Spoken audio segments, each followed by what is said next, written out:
Allah subhanahu wa ta'ala tells us in the Qur'an about other creations beside us. He tells us that He created the malaika, the angels, first. And these malaika or angels are created from pure light, which explains why you can't see them. Nobody sees light. You can only see what light reflects off of. He tells us that He created the jinn, and the jinn were before us. The jinn were not angels, but rather they were made from a smokeless fire. The difference between the jinn and the angels is something called free choice. The nature of the jinn was that they could make choices. Allah gave them opportunities and then let them make their own choices. Allah tells us in the Quran that there was one, Iblis, from the jinn. By the way, he used to worship Allah, you know that. He used to worship Allah exactly when the sun comes up, when it's first a little ball out there on the horizon, when it's straight overhead, and when the sun is sinking down, just when it makes a ball on the other side, those 3 times.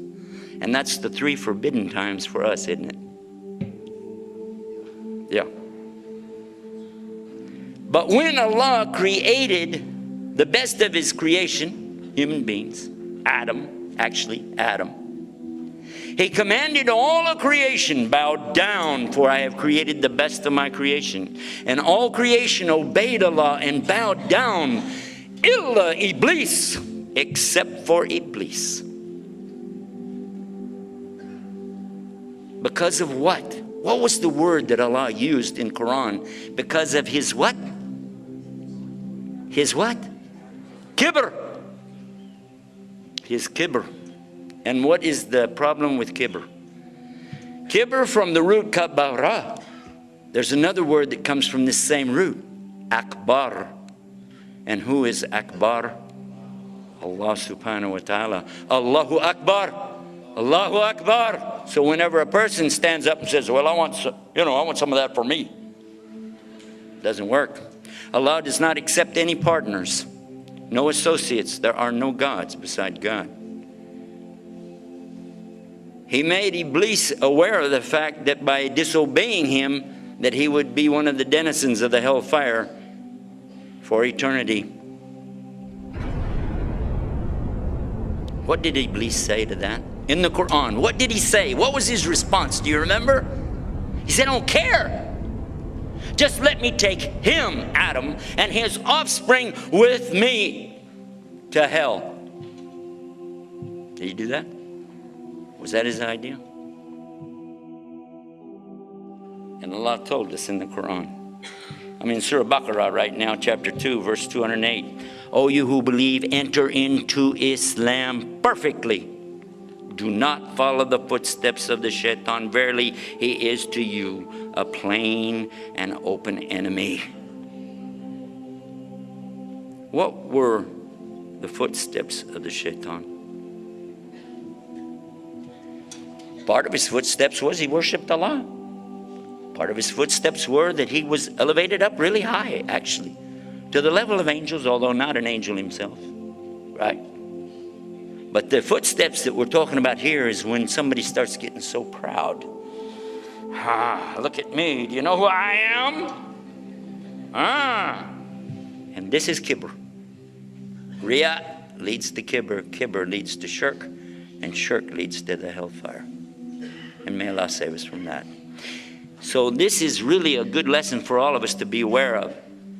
Of course we know drinking alcohol, taking drugs, illegal sex, killing people, all of these things are horrible. Everybody knows this is wrong. But a lot of times we overlook the fact that we were also commanded not to have this kind of false pride. And when I say we, I'm talking about all. Because this stands for the Jews in the Old Testament, the Christians in the New Testament, and the Muslims in the Last Testament. The same exact teaching. Get down off your high horse and walk along with the rest of the people. That's an expression we got down where I come from.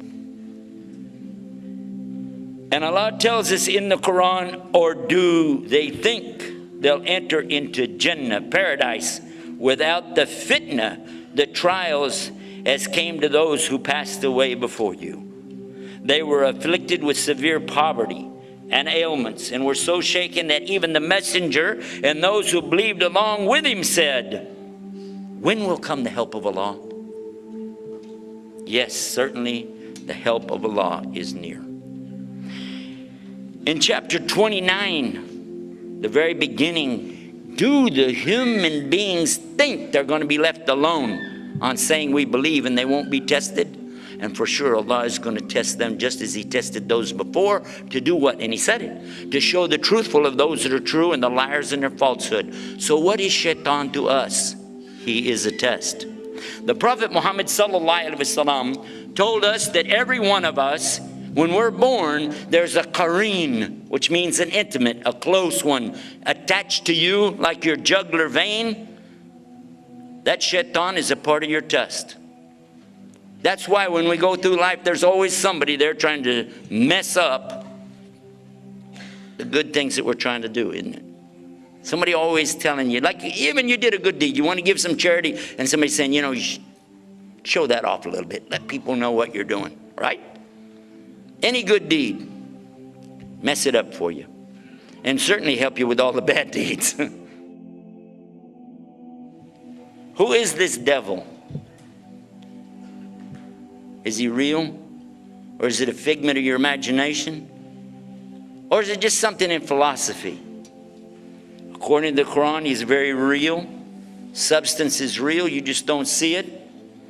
He lived before us, he's still alive today. That's an amazing subject right there, isn't it? That's amazing. Sometimes I hear Muslims tell me if I just had more knowledge, you know, more knowledge. How many times have you heard that? If we just had more knowledge. I'd like to encourage all of us to have more knowledge, because definitely this is something important in Islam. But at the same time, do you think just knowledge by itself is going to save you? Is that going to be your salvation? Because wouldn't you think that the devil has got some knowledge by now? I mean, after all, he was a witness to the creation of Adam himself, true or false? And he knows. I mean, he's been around. He's tried to mess up every single prophet. You heard Dr. David Milliken talking about Jesus being tempted by the devil. Right? Even the devil tried to bother Muhammad, and then finally Allah subhanahu wa ta'ala made his qareen submit. But even then the shaitan kept trying to bother him, didn't he? Try to bother all the Muslims. Where did evil come from? Did you want to know that? A lot of people will tell you evil came from the devil. They said it. I heard a lot of people tell me that. Comes from the devil. But if it came from the devil, that means the devil has power. Does the devil have any power? If he does, that means Allah's got competition. If Allah has competition, then there's a power split out there somewhere, and that means shirk, and we don't believe in that.